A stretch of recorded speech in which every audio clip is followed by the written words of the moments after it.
Le grand débat avec Francis Laloupo. Bonsoir à toutes et à tous, bienvenue dans le grand débat, heureux de vous retrouver et merci à Stéphanie Hartmann qui a assuré la semaine dernière le remplacement avec brio, il faut le dire. Le grand débat, votre rendez-vous de l'information sur Africa numéro 1 pour mieux comprendre les grandes fêtes de l'actualité en France, en Afrique et dans le monde. Nous sommes ensemble jusqu'à 19h20, heure de Paris, un numéro de téléphone pour nous joindre, vous le connaissez. Mais on va vous le rappeler, c'est le 01 55 07 58 00 depuis la France ou le 00 33 1 55 07 58 00 depuis d'autres pays dans le monde. Il faut bien sûr intervenir comme d'habitude en direct sur notre page Facebook, facebook.com/le grand débat. Africa numéro 1, le grand débat, Francis Laloupo.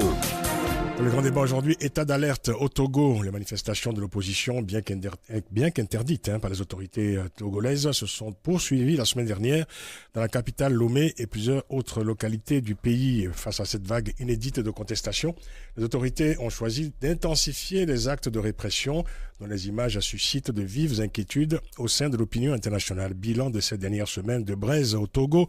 Depuis août dernier, une vingtaine de morts et près de 200 blessés. Plusieurs condamnations ont déjà été prononcées par les tribunaux à l'encontre de manifestants arrêtés la semaine dernière.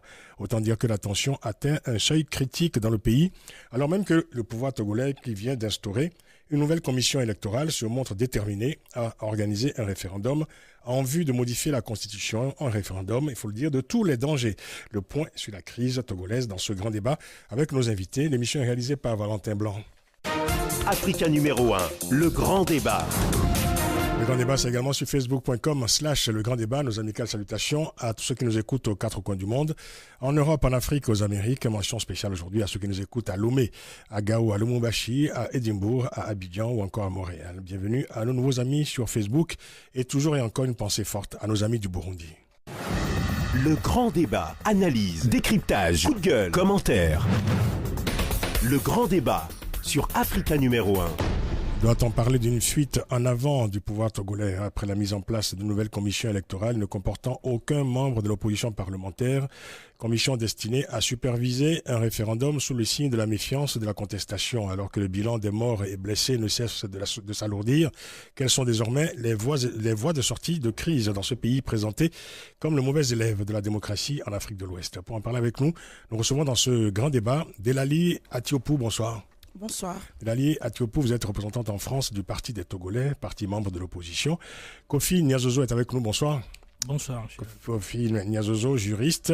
Et avec nous au téléphone depuis Lomé, Christophe Tchao, président du groupe parlementaire UNIR, Union pour la République, parti au pouvoir. Christophe Tchao, bonsoir. Oui, bonsoir. Merci d'être avec nous, merci beaucoup. Et avec nos téléphones depuis Grenoble, Thomas Borel, porte-parole de l'association Survie. Thomas Borel, bonsoir. Bonsoir. Kofi Niazozo, je commencerai avec vous. Rien que la semaine dernière, le bilan des événements était de 7 morts et une centaine de blessés. Du coup, vendredi dernier, les Togolais étaient moins nombreux à répondre à l'appel à manifester lancé par l'opposition. Est-ce qu'on peut dire pour autant que la réaction des forces de l'ordre est en train de réduire le mouvement de contestation? Pas du tout. Je pense que la réaction des forces de l'ordre, mais pas que, puisqu'il convient d'éclairer tout de suite qu'au-delà des forces de l'ordre, notamment les gendarmes et les militaires, il y avait également la présence des miliciens. Donc, et tout de suite, il y a eu une tentative d'étouffer la marche dans l'œuf, qui est même allée jusqu'à la violation des domiciles privés. Donc, dès lors, je pense que les uns et les autres ont pensé de suite plutôt se mettre à l'abri donc des milices, puisqu'on ne savait pas d'où ils venaient. Et puis, du coup, chacun était en train d'abord de chercher à sauvegarder sa vie. Donc, on ne pourrait pas, pour revenir à votre question, parler d'une faiblesse de la mobilisation, mais il faut comprendre que les populations au menu étaient quelque peu désemparées de cette sauvagerie-là qui a prévalu à Lomé ces derniers jours. Christophe Tchao, on va vous rejoindre donc à Lomé. Vous êtes, je rappelle, président du groupe parlementaire UNIR, Union pour la République, parti au pouvoir au Togo. Christophe Tchao, quelle est aujourd'hui exactement la stratégie du pouvoir? Est-ce qu'il s'agit de mater la contestation par tous les moyens, notamment par une répression systématique? Non, en fait, il ne s'agit pas de mater ceux qui descendent dans les rues. Mais en réalité, la violence vient du côté de l'opposition. Il faut regarder un peu les réseaux sociaux pour voir ce qui se passe. Oui. Vous avez des appels c'est des appels au meurtre, pour dire qu'il faut casser les domiciles des militants de UNIR. Il faut traquer leurs enfants, oui. Les forces de sécurité, il faut les traquer, il faut les deux, dans les 7 morts dont vous parlez. Il y a les 2 gendarmes qui sont morts à Skodé. Vous savez comment? Les gens, ils ont été lapidés, ils ont été égorgés, égorgés comme des moutons. Mais ces violences, les violences au Togo viennent de l'opposition. Ils ne font jamais de marche pacifique. Oui. À chaque fois qu'ils sortent, tous ceux qui ne veulent pas marcher sont menacés. On les harcèle, on brûle les motos, on brûle les véhicules, on arrache même des cellulaires, on oblige les gens à marcher. Oui. La constitution togolaise reconnaît la liberté d'organisation des manifestations publiques. C'est ça. Mais en même temps, elle garantit la liberté à celui qui ne veut pas marcher. Oui. Celui qui ne veut pas marcher a le droit de faire ce qu'il doit faire. Mais ici, quand l'opposition veut marcher, mais attention, si vous ouvrez votre magasin, si vous quittez votre maison pour aller au domicile, mais ça vous risque péril. Vous voulez dire que dans quel pays on est? Vous voulez dire que la violence aujourd'hui est organisée, orchestrée par l'opposition et seulement l'opposition? Mais c'est l'opposition qui a amené la violence dans ce pays. Vous savez, l'opposition a les moyens de terroriser les forces de l'ordre aujourd'hui au Togo. Mais écoutez, je vais vous dire, aujourd'hui même, il y a un militaire, un gendarme, un policier, il est sorti pour aller manger. Mais il s'est fait lyncher, il est mort.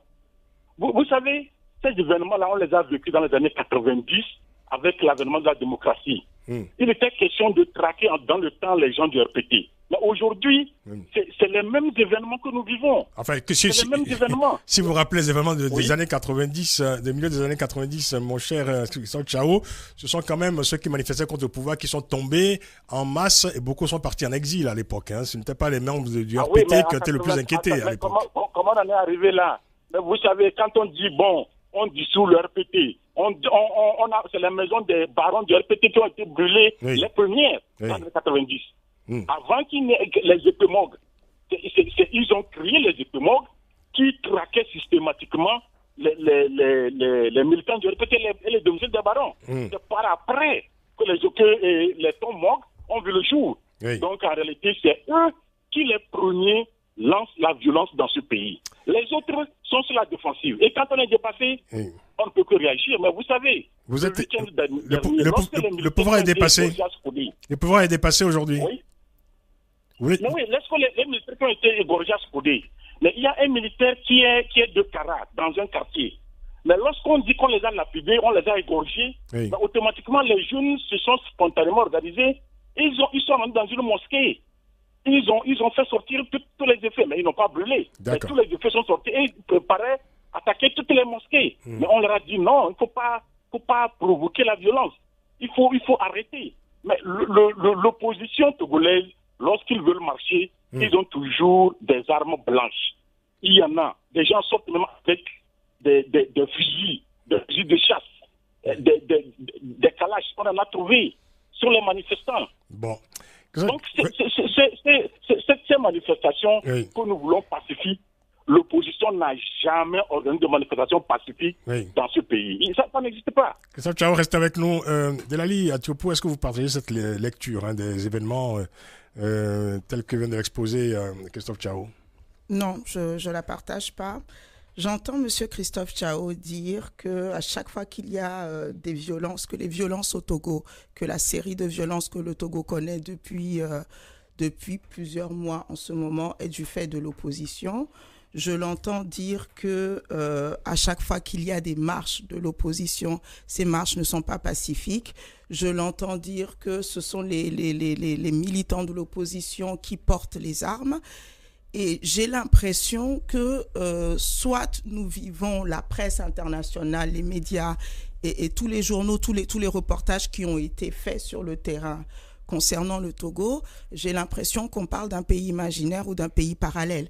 Parce que lorsqu'on regarde, parce que peut-être que M. Christophe Tchao va dire que nous parlons depuis la France et que nous ne sommes pas au courant des réalités du terrain, mais en citant les réseaux sociaux, les cadavres d'enfants de 9 ans, de 10 ans, de 12 ans qu'on a vus ces dernières semaines, dont tout dernièrement, le cadavre d'un enfant qui s'appelle Jojo de 9 ans, qui a été fauché par une balle réelle au sortir de l'école à Baie, je ne pense pas que ce soit l'opposition togolaise qui ait tiré sur un de ses propres militants.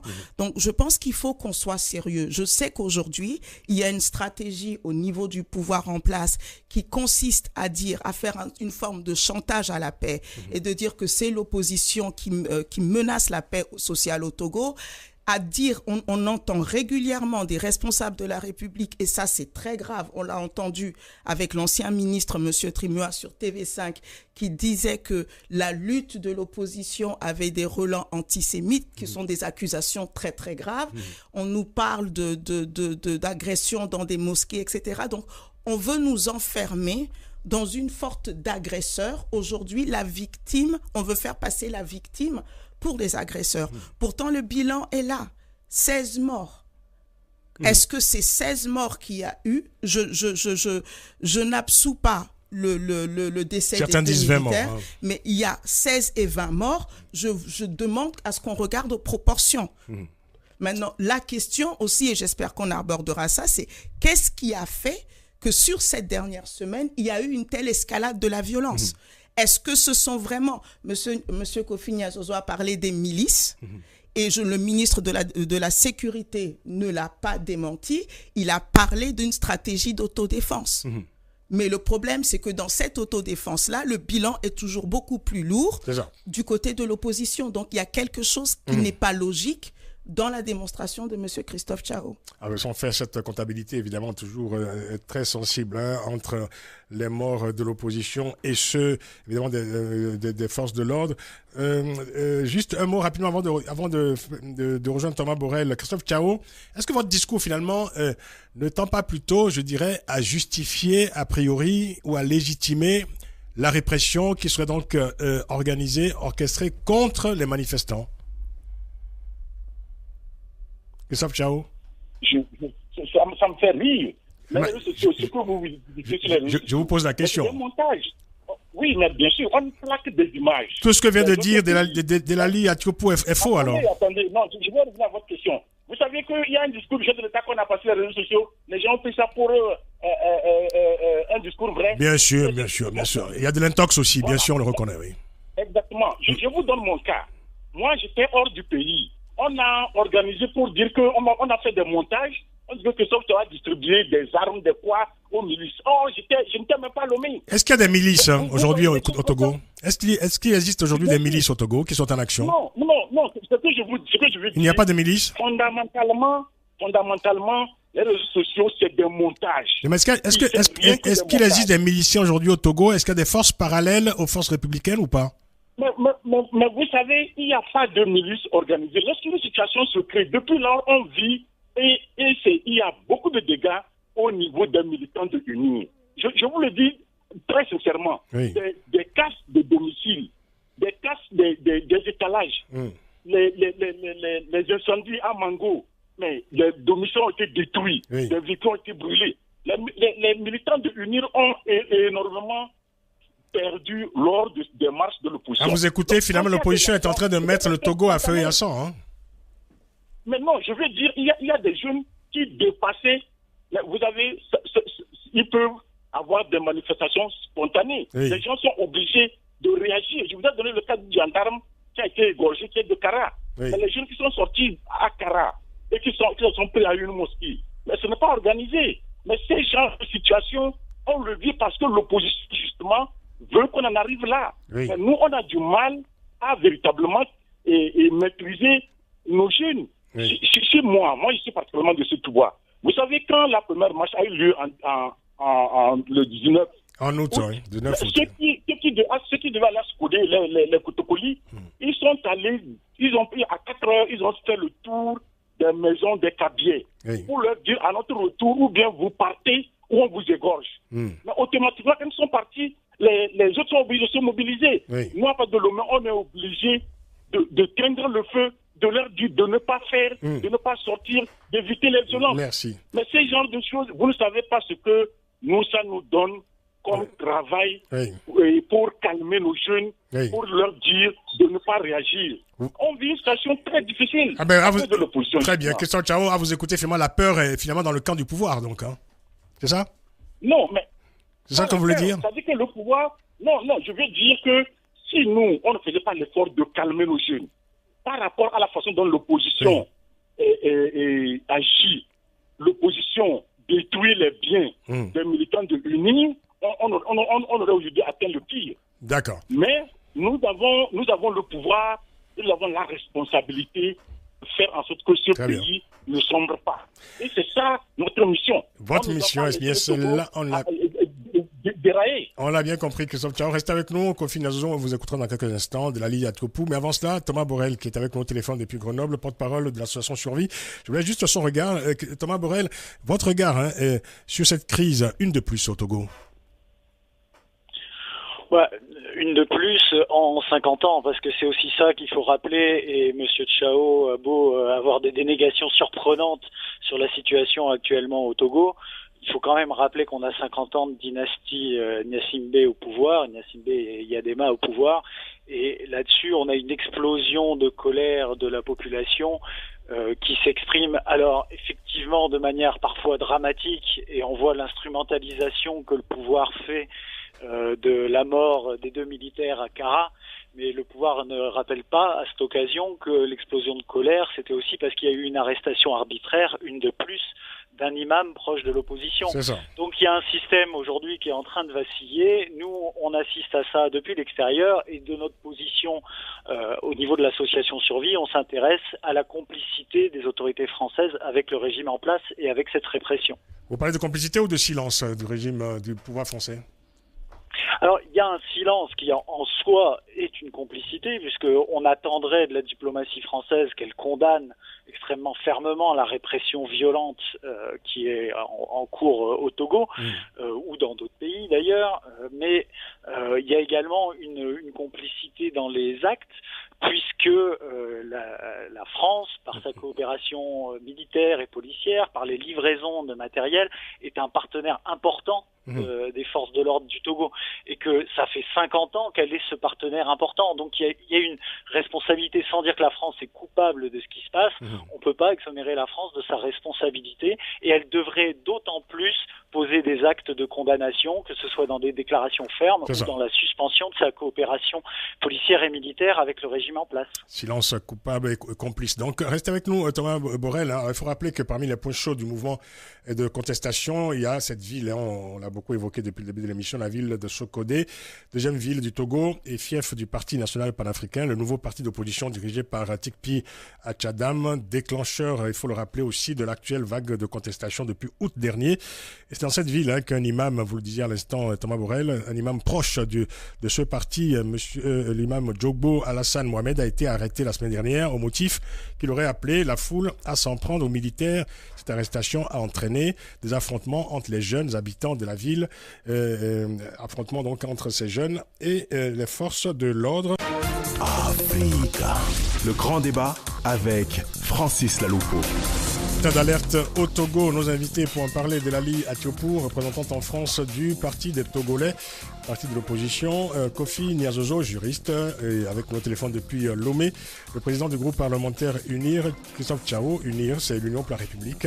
Parti au pouvoir au Togo, et au téléphone depuis Grenoble, Thomas Borel, porte-parole de l'association Survie. Vous voulez réagir, Kofi Nyazozo, notamment au propos de Christophe Tchao? Oui, je remarque avec désarroi que M. Tchao, qui est, rappelons-le, c'est un élu de la République. Et pour des propos tenus par un élu de la République, c'est surprenant et c'est même attristant de constater que M. Tchao, au cours d'une émission, il s'attable à décrire tout ce qu'il lit sur WhatsApp. C'est-à-dire qu'aujourd'hui, pour M. Tchao, quand il lit sur WhatsApp un message, il faut que sur le terrain, on puisse tuer. Quand il lit un message sur WhatsApp, il faut qu'on aille dans les domiciles privés pour, canarder les gens. Et donc, je trouve que c'est quand même... Il faudrait à un moment donné être responsable. Être responsable, ça veut dire que M. Tchao, là, vient de nous dire que l'État togolais est défaillant. C'est-à-dire que les militaires, c'est-à-dire les gendarmes, les policiers qui sont censés faire du maintien de l'ordre, eh bien, ne peuvent plus le faire. À tel point qu'on est obligé de recourir à des milices, puisque c'est ça, quand on parle de groupe d'autodéfense. Christophe Tchao vient de nier l'existence de milices. Oui, mais il vient de dire qu'ils sont obligés de calmer des jeunes. Mais ces jeunes-là, qui sont armés avec des gourdins, des machettes et autres, et qui conduisent des pick-up neuves, eh bien, ces voitures, ils les trouvent où? Parce qu'il me semble que lorsqu'on constitue un groupe, quand on parle de jeunes qui se défendent, eh bien, ils restent dans leur quartier. Ces jeunes armés qui tirent des balles à billes, puisque ceux qui ont été hospitalisés, on a vu qu'il y a des balles réelles, des balles à billes. Ces gens évoluent avec un soutien des militaires, des policiers, des gendarmes. Mais dans quel pays est-on pour justifier tout ça par des commentaires WhatsApp? Je vais donner un exemple à Christophe Tchao. Je voulais votre commentaire, Christophe Tchao. Je parlais il y a quelques instants de cette ville, Sokodé, fief du Parti national panafricain. Sokodé qui est, dit-on, pratiquement en état de siège aujourd'hui. Alors, c'est le témoignage d'un habitant de Sokodé, témoignage livré à l'AFP après les violences qui ont secoué la ville la semaine dernière. Alors, je cite ce témoignage. Quand les soldats sont arrivés dans le quartier de Kouaou, Woro, vendredi après-midi, tout le monde a fui. Des hommes en uniforme ont attrapé mon frère et ils l'ont frappé avec des barres de fer. On l'a amené dans une clinique, puis au centre hospitalier de la ville, mais ils n'ont pu le réanimer. Fin de citation. Alors le frère en question s'appelait Moutata Akondo. Il était âgé de 36 ans et avait été frappé avec un pilon selon les indications du personnel hospitalier. Christophe Tchao, quelle réflexion vous inspire ce témoignage parmi de nombreux autres?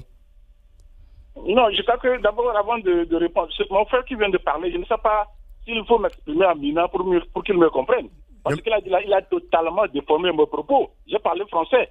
Je ne m'exprime pas en mina. J'ai dit que nous, à cette voie, on a été obligés de nous investir pour éviter que les jeunes ne s'en prennent au Kotokoli. Parce que sur les réseaux sociaux, il était question, ils ont fait un appel pour dire que les Kabyais, les Kotokoli n'ont qu'à s'en prendre aux Kabyais.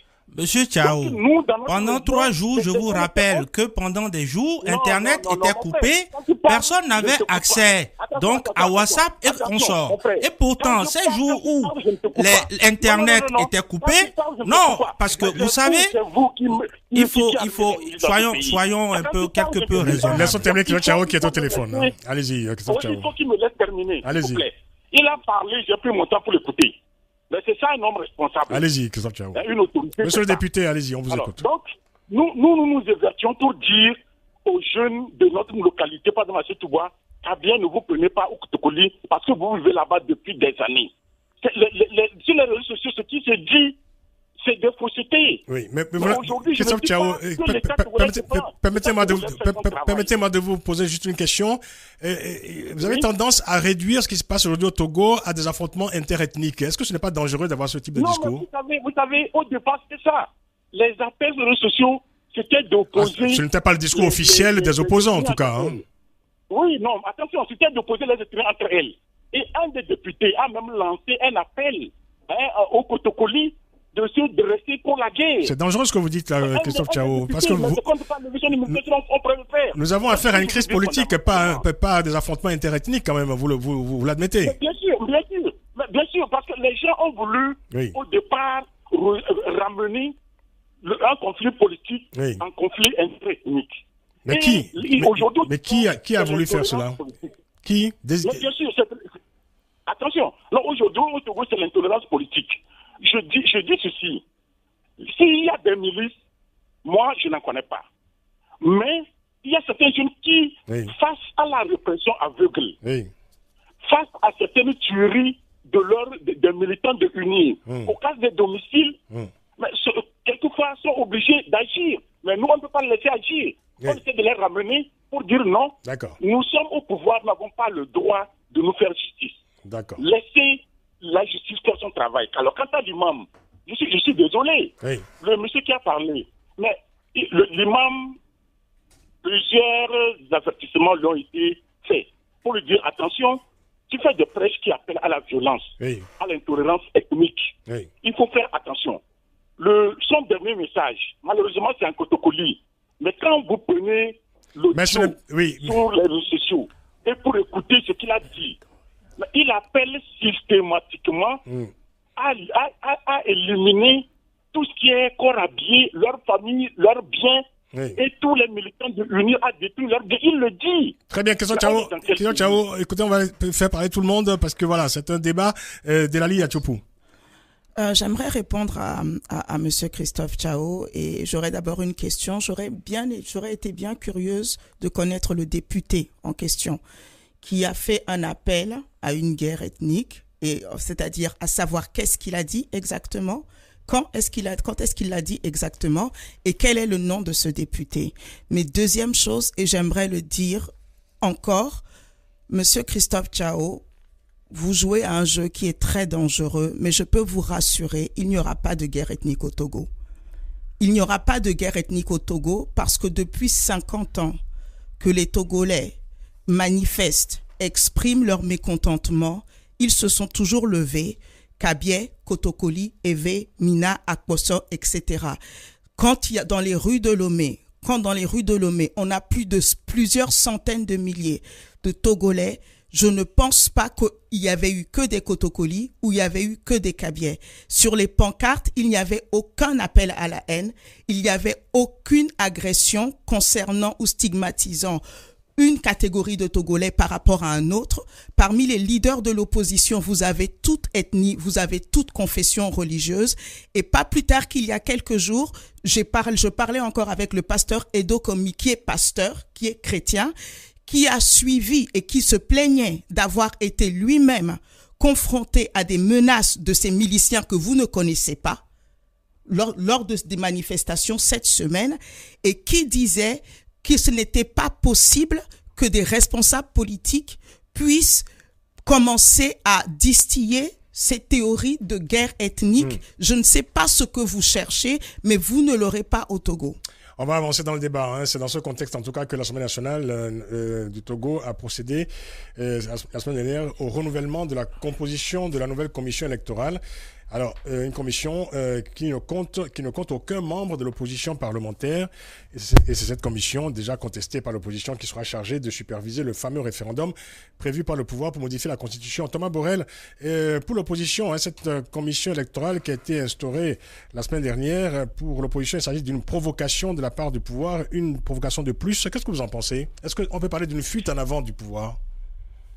En tout cas, il y a un piège grossier, et je pense que l'opposition l'a compris, et on ne peut pas s'empêcher de faire le parallèle avec ce que Sassou Nguesso a fait au Congo-Brazzaville, où de la même manière, il a organisé un référendum avec une commission électorale qui lui était dédiée, et il est passé en force de cette manière-là, et il utilise ensuite ça sur la scène internationale pour essayer d'obtenir une légitimité internationale. Enfin, une légitimité que le peuple lui refuse. Là, au Togo, on a la même chose, le peuple est dans la rue, refuse la légitimité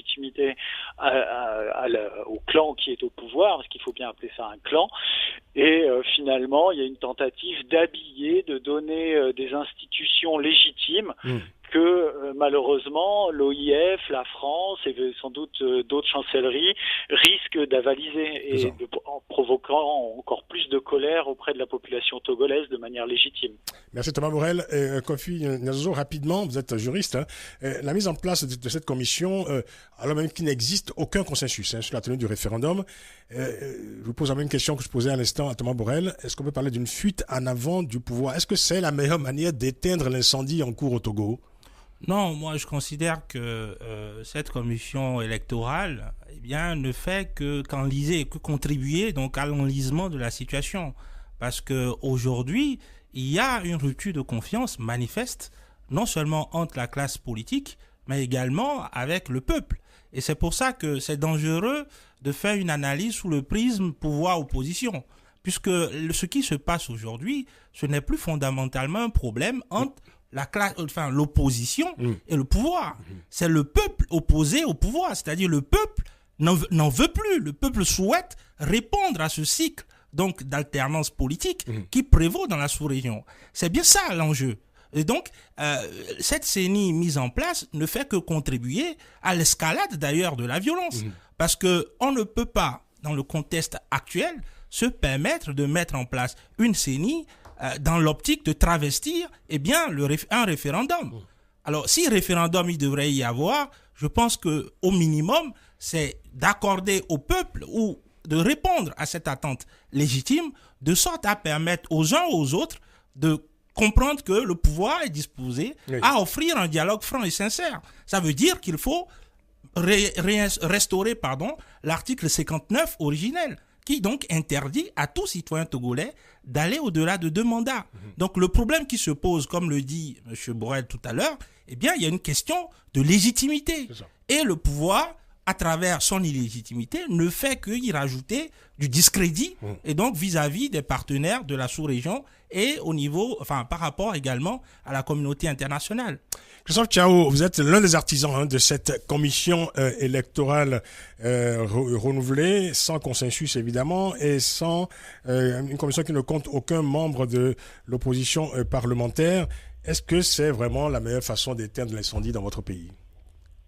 Non, vous savez, il ne faut pas confondre. Il y a une confusion totale. Quel message envoyez-vous à la population avec cette commission électorale? Mais si, non, laissez-moi répondre. Quand les gens parlent de 50 ans, mais le président Ford ne fait pas. Il est quoi? Il est dans son 3e mandat qui n'a pas fini. Non, répondez pour la commission électorale. La commission électorale, quel message envoyez-vous à la population avec cette commission électorale?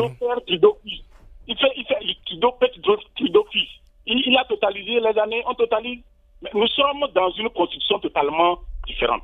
Alors, pour en venir à votre question, aujourd'hui, le peuple, nous, au niveau de l'UNI, nous sommes mandatés, nous sommes 62 sur 91.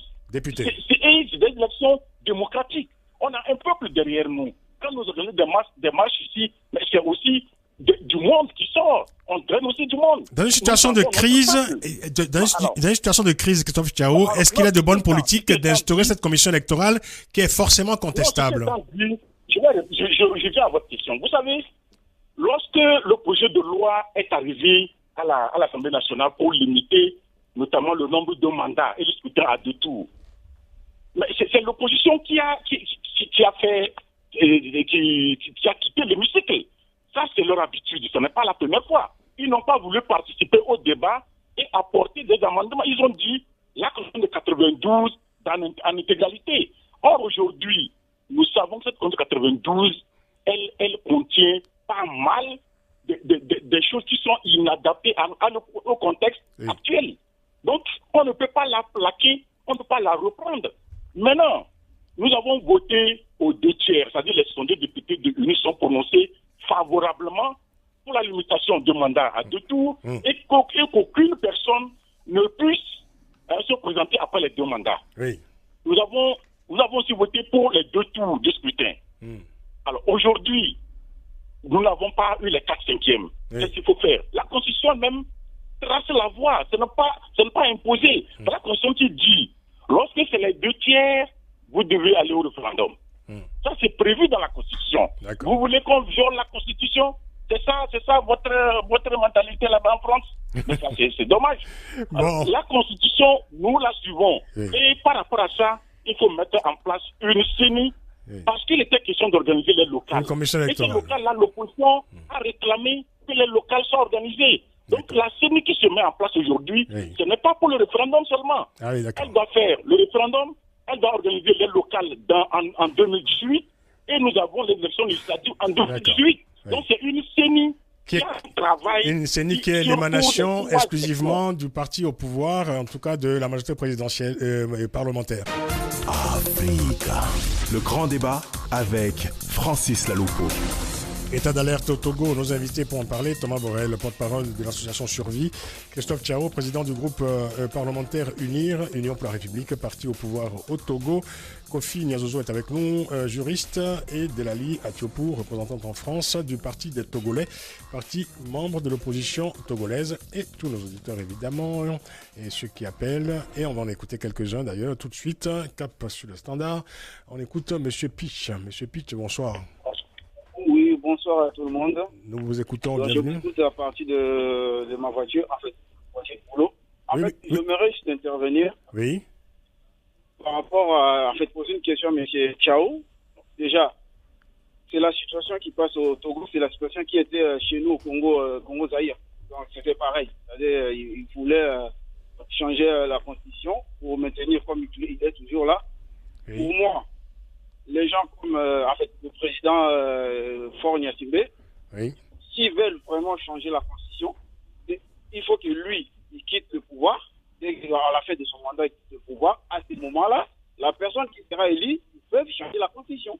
Si c'est vraiment nécessaire de changer la constitution. Parce que c'est des gens pareils qu'on ne veut plus en Afrique. Ce sont des gens qui sont là juste pour maintenir la France-Afrique en fait. C'est ça.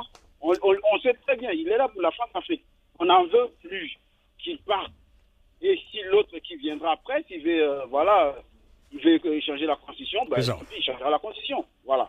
Mais pour moi, il faut que le peuple togolais tienne bon. Il ne faut pas qu'il se laisse faire. Voilà. Merci. Courage, l'Afrique est africaine. Merci Pitch, merci beaucoup de votre contribution. Quelques messages sur Internet, sur notre page Facebook. Bernabé Sedoufio qui nous écrit: toute autorité qui tue impunément et pourchasse ses concitoyens jusque dans leur maison sans aucun mandat judiciaire a perdu toute légitimité. Il appartient donc à chaque citoyen togolais de se défendre pour protéger sa vie. C'est signé Bernabé Sedoufio. Et un autre message, Anwar Katapaou qui nous écrit: la seule porte de sortie et que l'on ramène la Constitution de 1992 avec des réformes. Le pouvoir revient à un Premier ministre de transition. On fait des élections anticipées dans un an. Foya Singbe quitte le pouvoir et ne pourra plus se représenter et jamais plus se représenter. Nous ne voulons pas d'une rébellion car tout le monde serait perdant. C'est signé Anwar Katapaou. Le Standard à nouveau. On va écouter Abdel Ouassi qui nous appelle de Montréal. Abdel Ouassi, bonsoir. Oui, bonjour. Nous, on a encore plein soleil. Ah oui, pardon, bonjour, bien sûr. Oui. Écoutez, vous savez, il y a 28 ans, en 89, au Togo, on avait eu ces événements et le pouvoir a tué des gens, jeté des gens de la lagune. La lagune de Baie. Aujourd'hui, la lagune de Baie. La lagune de Baie, exactement. C'est comme s'ils n'ont pas tiré les sons. C'est à la fin d'un cycle. Il faut que les gens... Mais ce n'était pas en 89, il faut être très précis. Hein. C'était plutôt en 91. Oui, 89, 90, en tout cas, c'était dans cette période. 90, 91. Et je crois qu'il faut qu'on comprenne le besoin du peuple togolais qui a besoin d'une liberté, du changement. Il ne faut pas qu'on les tue. On a vu des vidéos où des militaires sont en train de bastonner des gens, sont en train de tuer des gens. Ça ne peut pas continuer comme ça. Dans toute l'Afrique occidentale, il y a eu des changements. Seulement le Togo il a évité la dernière fois, il ne peut plus échapper maintenant. Il faut qu'il joue à la subtilité et changer un peu les donnes. Comment on forme une CENI aujourd'hui composée que les membres du gouvernement et on dit que ça va faire les référendums, ça va pas faire les élections. Et on vient agiter les mouvements ethniques pour faire des diversions. Ce n'est pas ça le problème. Le problème, le peuple togolais tout entier a besoin de ce changement-là. Et c'est ça qu'il faut faire.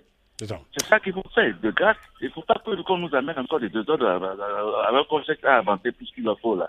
Ça ne marche pas à ce moment maintenant là. Merci Abdel. On en a assez. Abdel Wassi, merci beaucoup. Bonne journée, bonne journée à Montréal. Merci beaucoup.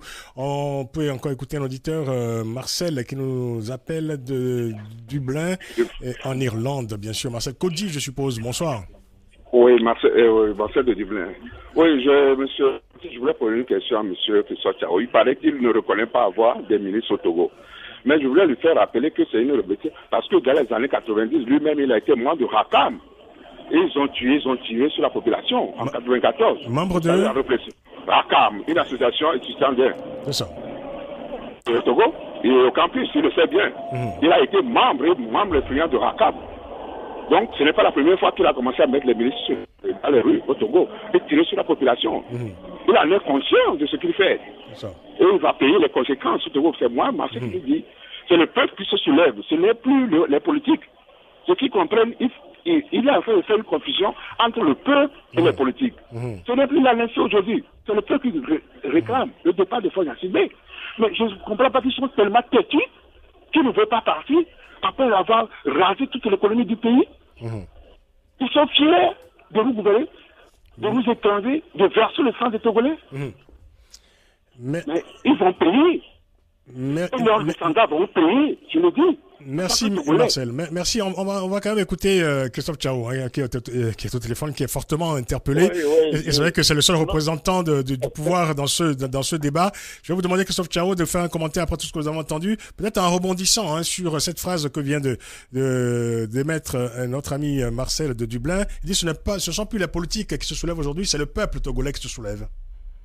Oui, mais le peuple, ce que je dis, nous aussi, nous mobilisons le peuple. Mais vous suivez les images des marches de Unir. Le peuple est là. Le peuple aussi nous Nous sommes 62. Mais là, vous parlez du peuple qui soutient le pouvoir, là. Oui, mais vous voyez aussi les mobilisations de l'UNI. Alors, rapidement, pour répondre aux questions. Oui. Alors, notre ami parle d'Akam. Moi, je n'ai pas fait 94. J'ai fini en 90.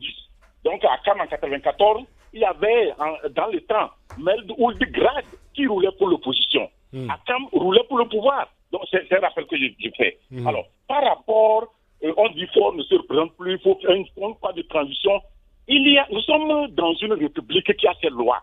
Oui. Je rappelle que notre ami de la RDC, il rame à contre-courant de ce qui se passe au Togo. Ah oui. Au Togo, Ford ne veut pas modifier la Constitution.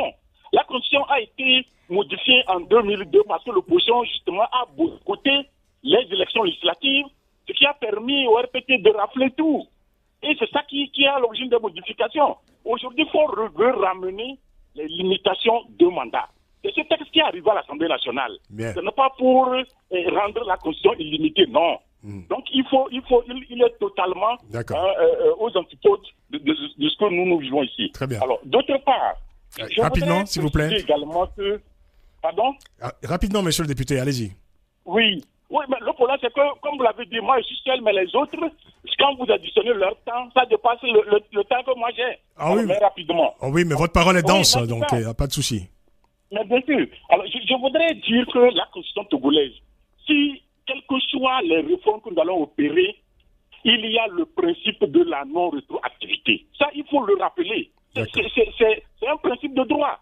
Maintenant, ce principe-là, aujourd'hui, c'est ça qui a fait que en 2014, plutôt, on n'a pas pu modifier la Constitution, puisque l'ANC voulait que cela soit rétroactif à partir de 2005 jusqu'en 2015. Mais c'est ça le problème du Togolais. Quand on veut faire des réformes, on dit voilà, on va faire des réformes, mais ces réformes-là doivent être rétroactives. Non, il faut être sérieux. On va revenir aux réformes, Christophe Tchao. D'accord. Restez avec nous, Christophe Tchao. Excusez-moi, je suis obligé de répartir le temps de parole. Et surtout, évidemment, il y a un temps qui nous est imparti. Et puis, les auditeurs ont envie d'avoir un maximum d'informations. Kofi Nyazozo, rapidement.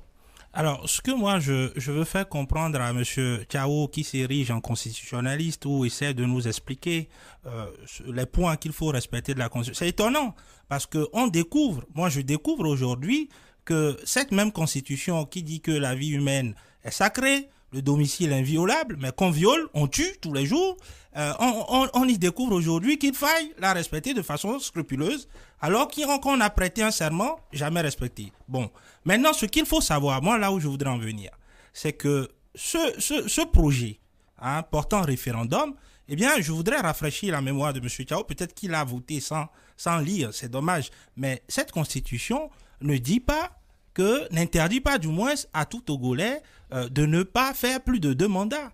La constitution dit que, le projet de loi dit que le mandat est limité à 2 avec la possibilité, d'en aller au-delà. Et on va plus loin.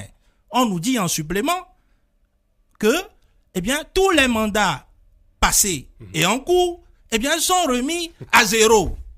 Et ce que demande le peuple, quand on parle de l'article 59 originel, le peuple dit que le mandat est de 5 ans, limité à 2, et interdiction formelle à tout Togolais d'en aller au-delà.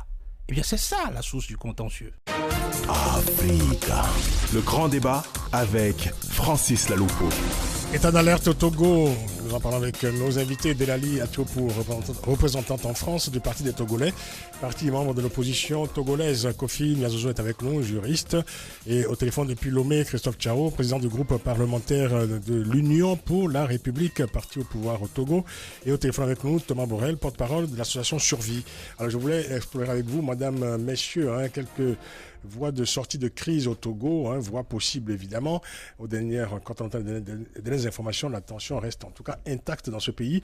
En tout cas, une délégation de la commission interparlementaire de l'UEMOA, c'est l'Union économique et monétaire ouest-africaine, composée de députés béninois, burkinabés, maliens, nigériens et sénégalais, se trouve actuellement au Togo pour rencontrer les différentes parties, pouvoir et opposition bien sûr, concernées par la crise en cours dans le pays.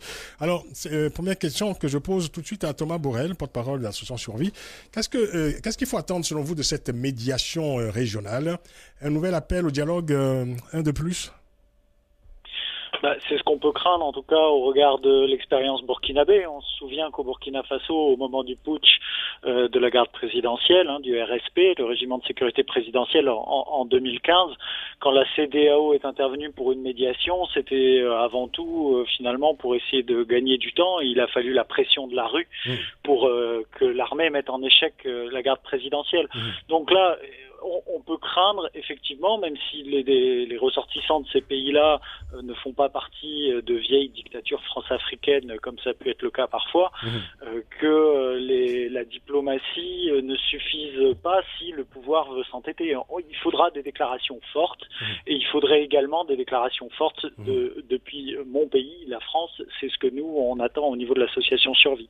Delali Atiopou, on se souvient de ce communiqué conjointement publié début octobre par la CEDEAO, l'Union africaine et le Bureau des Nations Unies pour l'Afrique de l'Ouest et le Sahel, communiqué dans lequel ces institutions estimaient que le projet de loi que le pouvoir togolais s'apprête à soumettre à référendum est, je cite, une étape importante pour mettre le Togo en conformité avec les normes démocratiques. Fin de citation. Alors, l'opposition avait estimé à ce moment-là que ces institutions prenaient parti pour le pouvoir togolais. Est-ce qu'il n'y a pas aussi, Delali Atiopou, une crise de confiance désormais entre une partie des Togolais et ces organisations sous-régionales? Oui, il y a une crise de confiance entre le peuple togolais et, comme Kofi l'a dit tout à l'heure, la classe politique et les solutions politisées et, j'ai envie de dire, aseptisées par la politique. On parle de sortie de crise et de médiation. Moi, j'aimerais qu'on s'arrête sur un point très important. Le grand absent de cette crise, le chef de l'État togolais. Il n'en parle jamais. Qu'on n'entend pas. Aucun commentaire. Les derniers, puisque M. Christophe Tchao est passionné des réseaux sociaux, je l'invite à aller voir les derniers tweets de Faure Gnassingbé. Il ne parle, il tweete sur les audiences qu'il a à la présidence, sur les affaires courantes. Donc, dans le monde de Faure Gnassingbé, le Togo n'est pas en crise. Il ne se passe rien. Donc, la question que nous posons au Parti des Togolais, que je me pose, et que le porte-parole du parti, Boris Toblé, a posé très récemment, de quoi irions-nous parler avec des médiateurs si le premier responsable, celui qui est pointé du doigt dans cette crise, fait comme si rien ne se passait au Togo, et dans un déni total et absolu. Donc, à partir de ce moment-là, je vous dis quand même, depuis le 19 août, on a eu plusieurs morts, on a eu des centaines de blessés, on a eu des dizaines d'arrestations, pas un seul mot de la présidence de la République. Donc, on ne peut pas, nous pensons que l'opposition devrait se dire que puisque Faure Gnassingbé est dans le déni total de ce qui se passe au Togo, nous ne voyons pas pourquoi l'opposition devrait aller dans quelconque capitale française ou africaine ou recevoir des parlements autour d'une médiation. Parce qu'on fait une médiation avec qui ? En 2006, pour l'APG, Faure Gnassingbé était présent. Aujourd'hui, Faure Gnassingbé est aux abonnés absents. L'APG, c'est l'accord politique global. Accord politique global. Parce qu'il est dans le déni et qu'il ne veut pas assumer ses responsabilités. Alors, peut-être qu'au moment où il acceptera d'assumer un début de responsabilité, on pourra parler de trouver une solution de sortie de crise. Kofi Nyazozo, que faut-il attendre de ces médiations sous-régionales, d'autant qu'on a le sentiment que les Togolais, en tout cas, n'attendent pas grand-chose de ces institutions qui, par ailleurs, ont pu quand même, je veux dire, avoir quelques actes, disons, historiques plutôt positifs. On se souvient évidemment de la crise en Gambie. Pourquoi ce qui s'est passé en Gambie n'est pas possible au Togo ? Ce qui s'est passé en Gambie n'est pas possible au Togo. C'est-à-dire une détermination ferme de la CEDEAO, c'est ce que j'entends. Je ne dis pas qu'il faille déloger évidemment Faure Gnassingbé. Pourquoi aujourd'hui c'est pas possible ? Il faut savoir que le président togolais, c'est lui qui est président en exercice de la CEDEAO aujourd'hui. Évidemment. Et que celui qui avait diligenté donc la mission sur le Gambie, M. de Souza, n'est personne d'autre que le beau-frère de M. Gnassingbé Faure au pouvoir. Donc tous les ingrédients liés à un étouffement, donc d'une quelconque action au niveau régional sont réunis. Et donc, l'Union africaine ne pourrait utilement intervenir, puisque je l'avais souligné dans une précédente émission, que l'Union africaine regorge en son sein des gens qui aussi n'ont aucune leçon de démocratie à donner à M. Faure Gnassingbé. Et donc aujourd'hui, pour que ces entités régionales puissent intervenir, il faut projeter les bases d'un dialogue franc et sincère qui doivent commencer par une décrispation de ce qui se passe. C'est-à-dire que le pouvoir doit sortir de l'ornière ou du rapport entre pouvoir-opposition pour regarder le peuple et répondre à ses attentes, c'est-à-dire remettre en place, par exemple, l'article 59 de la Constitution qui, à mon avis, contribuerait à surseoir quelque peu aux manifestations. Et Christophe Tchao, vous êtes avec nous depuis Lomé. Vous êtes toujours là, Christophe Tchao, monsieur le député? Oui, je vous écoute. Alors, il ne vous a pas échappé que plusieurs voix s'élèvent dans la sous-région pour inviter le président Faure Gnassingbé depuis quelques jours à écouter la voix du peuple et à se retirer du pouvoir. Est-ce que le pouvoir togolais demeure insensible à ce que certains désignent désormais comme des appels à la raison? Non, bon, je voudrais d'abord remercier M. Kassé Niazouzou pour avoir lu le texte que j'ai voté à ma place, pour l'avoir clairement lu. Oui. Alors, ça, ceci étant, il y a deux choses qu'il faut noter. Lorsque les mouvements commençaient au Togo avec Tipi Akedam, il n'était pas question de dialogue, c'était d'aller prendre le pouvoir par la rue. C'est comme ça. Non, il était question de restaurer la Constitution de 1992 essentiellement. C'était cela la revendication première. C'est ça, c'était de prendre le pouvoir. Faure doit partir. Faure must go. Les manifestations, on va sur les pancartes. Donc, le dialogue, il a dit, il n'en veut pas. Il n'en veut pas. Oui. Et après, Fabre s'est rallié à lui. Donc, et Fabre et Tipi Akedam disent, nous ne voulons plus de dialogue dans ce pays. Oui. Ce que nous voulons, c'est que Faure doit partir. Oui. Faure must go. C'est ça. Alors aujourd'hui, ils se rendent compte que pour faire partir le président Faure, ce n'est pas évident. Parce que tout ce qu'ils ont préparé, je ne veux pas aller trop dans les détails, oui. Mais tout ce qu'ils ont préparé, ils se rendent compte que ça n'aboutit plus à faire partir le président Faure. Oui. C'est ces derniers temps qu'on leur revoit revenir pour parler du dialogue. Mais le dialogue, ce n'était pas du tout dans leur plan. Alors aujourd'hui, c'est tant mieux. Si vous voyez les propositions que le président a faites à l'Assemblée, oui. Il n'y avait pas Constitution de 92. Retour là, ça n'existait pas. C'est des propositions allant dans le sens d'améliorer et de prendre en compte la situation et le contexte actuel. Donc vous voyez qu'aujourd'hui, ils sont en train d'aller sur une autre piste qui n'était pas réellement telle que l'opposition parlementaire. Puisque je parle en connaissance de cause, tout ce que nous avons discuté ici, ça ne figure même plus. Ils sont en train d'aller dans le sens de Tipi Akedam, c'est-à-dire le radicalisme. Maintenant, ils reviennent au dialogue. Non, ils ne reviennent pas au dialogue réellement. Non. Mais quelles sont les voies de sortie de crise, monsieur le député? Mais la voie de sortie de crise, nous, quelle que soit la situation qui se passe, les Togolais seront obligés d'en venir au dialogue. Ils seront venus s'asseoir. L'histoire de ce pays depuis 20 ans est jalonnée de dialogues qui n'ont servi à rien, monsieur le député. Mais, quand vous dites que ça n'a servi à rien... Tous les dialogues qui ont été tenus depuis 20 ans n'ont servi à rien, puisqu'on a une crise permanente, récurrente au Togo. Ce n'est pas vrai. Ah ben si. C'est ce que les gens disent. Ah ben c'est la réalité. Oui, mais c'est ce que les gens disent parce que c'est la même crise à rebondissement depuis 20 ans, monsieur le député. Oui, je dis que pour eux, les dialogues doivent servir au dépôt de Faure. C'est tout. Mais tant que le président Faure ne parle pas, c'est que les dialogues n'ont rien servi. Oui. Mais pourtant, les dialogues ont donné des fruits. Oui. Maintenant, pour sortir de cette situation, oui. Il faut dialoguer, ça c'est clair. Et le dialogue doit pouvoir prendre en compte tous les aspects de la crise. Pour nous, dans les discussions actuelles, la CEDEAO est passée. Aujourd'hui, c'est les députés de l'UEMOA.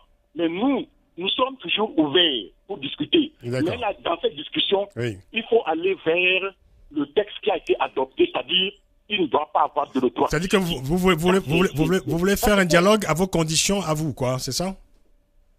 Ah non, ce n'est pas à nos conditions. Vous savez, l'opposition, quand ils posent leurs conditions, ils ne reculent pas. C'est ça ou rien.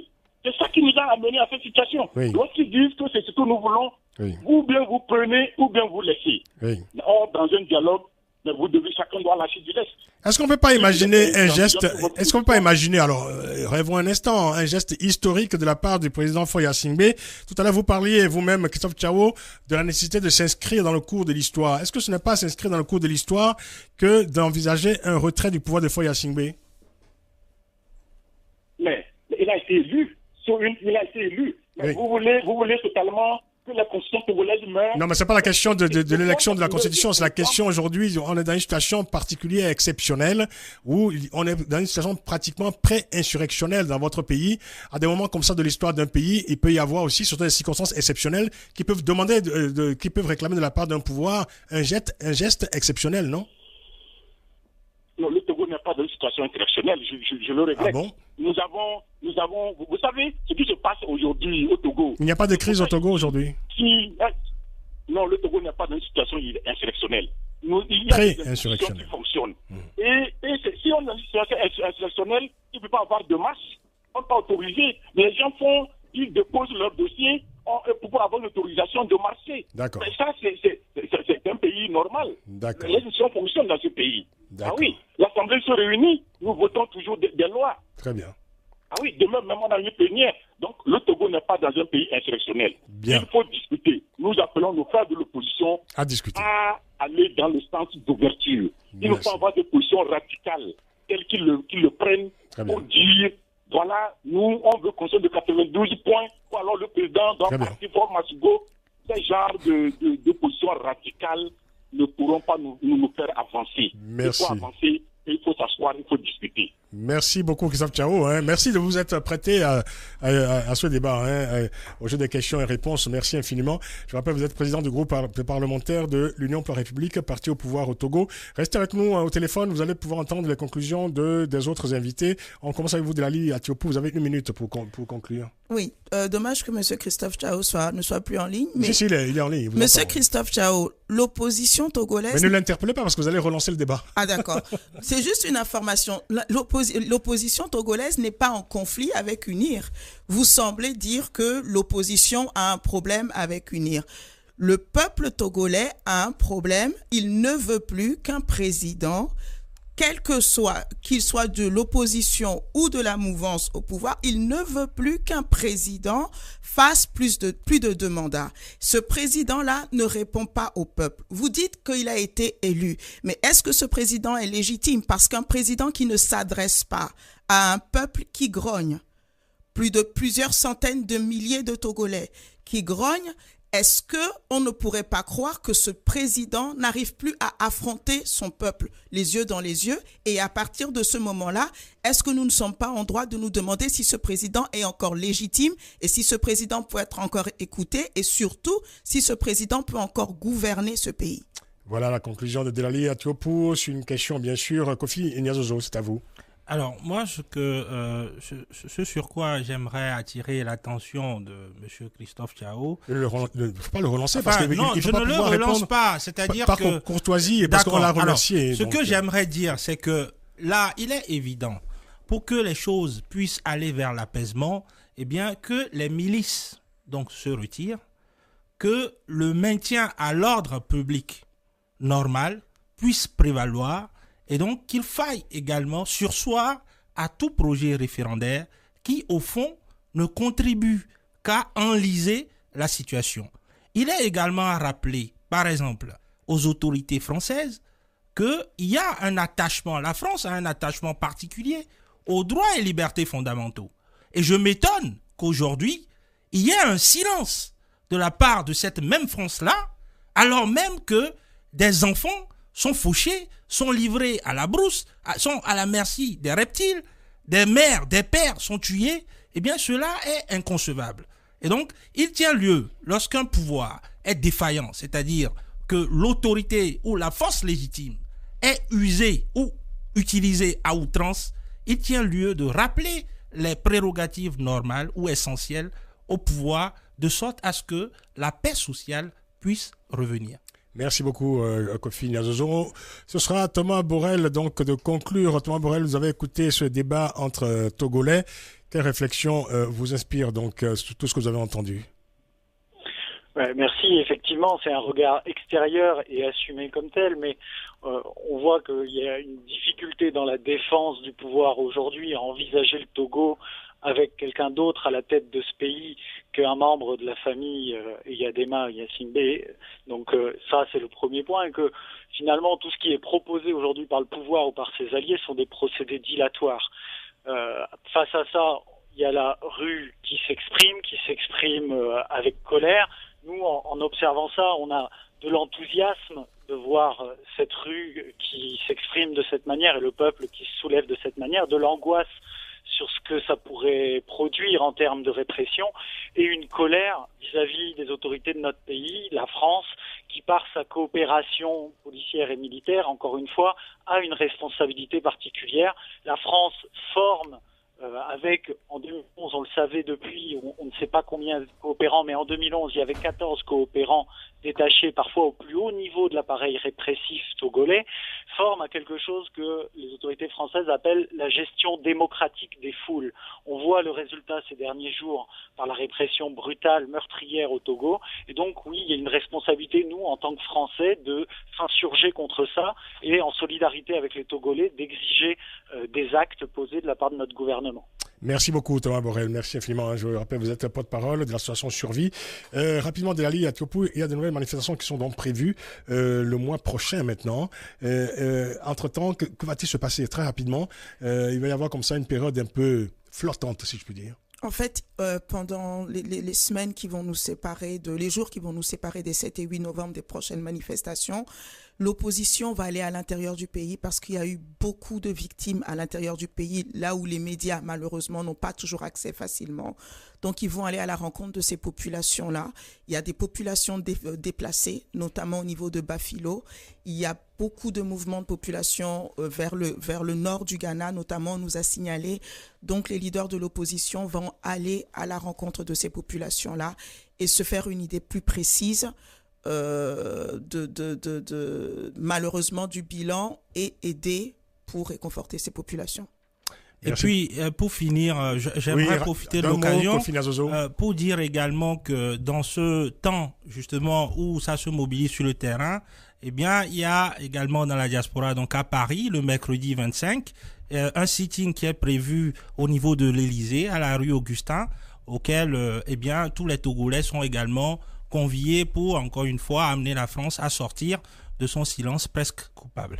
Kofi Nyazozo, merci beaucoup. Merci à vous, Delali à Teahupoo. Merci encore à Christophe Tchao, qui a accepté donc d'être le représentant du pouvoir ici face à vous. Thomas Borel, qui est avec nous également, porte-parole de l'association Survie. Merci beaucoup. Merci à toute l'équipe du Grand Débat. L'émission a été réalisée par Valentin Blanc. Vous pouvez la réécouter dès ce soir sur notre site africa1.com. Bonne soirée à toutes et à tous. À l'écoute d'Africa numéro 1 de préférence. Et n'oubliez pas, prenez grand soin de la beauté des choses. Essayons.